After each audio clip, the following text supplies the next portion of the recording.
There's so much to consider for double Game Week 27 captaincy, let's get straight into it. First up are Brighton's midfield trio, Mitoma, McAllister and March. They face Leeds away and Palace at home. They're up against Brentford's talisman Tony. He faces Everton and Southampton, both away from home. Before we proceed to the stats, it's worth pointing out a couple of benefits for the Brighton players. First of all, the midfielders, so they get an extra point per goal scored and the clean sheet point potential as well. Plus they've got the home advantage in one of the fixtures, which Tony doesn't have. We'll start with the non-penalty stats per 90 minutes for this season. At a glance we can see that Mitoma stands out.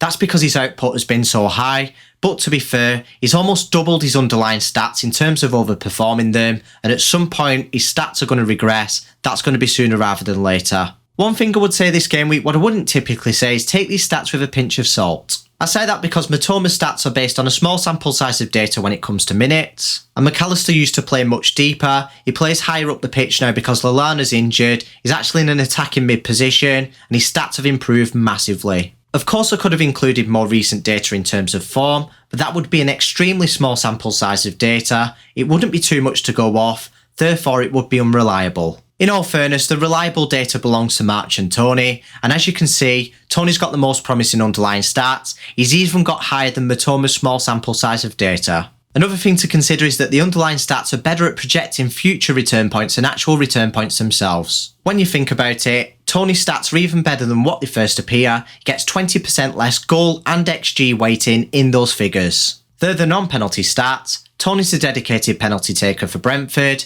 and McAllister's on penalty duties for Brighton. This means Mitoma and March aren't on pens. In fact, Mitoma doesn't take any set pieces whatsoever. Both McAllister and March take direct free kicks, indirect free kicks and corners, which makes McAllister the set piece specialist at Brighton. Tony does take direct free kicks, however, he doesn't take indirect free kicks or corners. Now let's take a look at the probability of each player scoring or assisting. These odds are based on the assumption that each player plays 180 minutes. We'll review the expected minutes later on in the video. Tony has the highest anytime goal scorer odds. The anytime assist odds are very tight. They're all 1% behind each other. It goes Mitoma, March, McAllister, then Tony. March's anytime return odds don't compete because his anytime goal scorer odds are quite far behind. Not only is McAllister just ahead of Mitoma, his odds are weighted more heavily on goals, which is more beneficial because you get 5 points per goal scored and 3 points for an assist. Speaking of odds being weighted heavily on goals, that sums up Tony in a nutshell. He's got the highest chance of scoring by far. He's also got the highest chance of success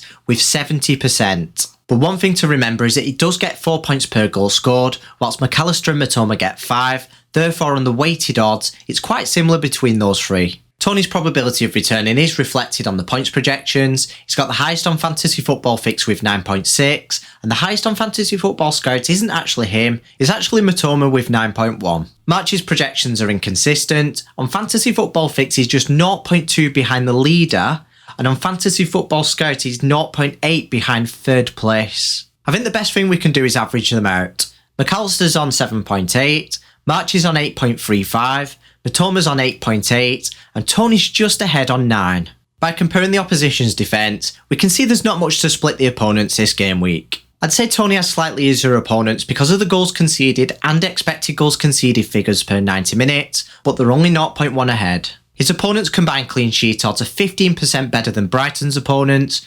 That's because Brighton's attack is better as a whole, whereas Brentford tend to rely on Tony. Another thing to factor in that's not actually on the screen is that Tony's got 2 away fixtures, and that's whilst Brighton have 1 away fixture and they've got the home advantage in the other. Before we draw up a conclusion, let's carry out a quick risk assessment. All 4 players have had an adequate number of rest days. Tony and McAllister played 90 minutes in their last match. Mitoma almost made it on 83 minutes, whilst March wasn't quite there on 75. All 4 players on the shortlist have reliable expected minutes. Therefore, I've not got any concerns over the fitness of any of these 4 players. Now it's time to make a decision. It's really close between the main contenders this game week, so if you have skipped forward to this point in the video, I strongly advise you go back and have a look at the stats for yourself, because you might conclude with a different player to me. You could justify captaining any of these 4 players this game week, they're all viable, but if I was to captain a Brighton player, it would be the player that's got the penalty duty advantage, he's got the other set pieces as well, he's got the highest anytime goal scorer odds and highest anytime return odds, it would be McAllister.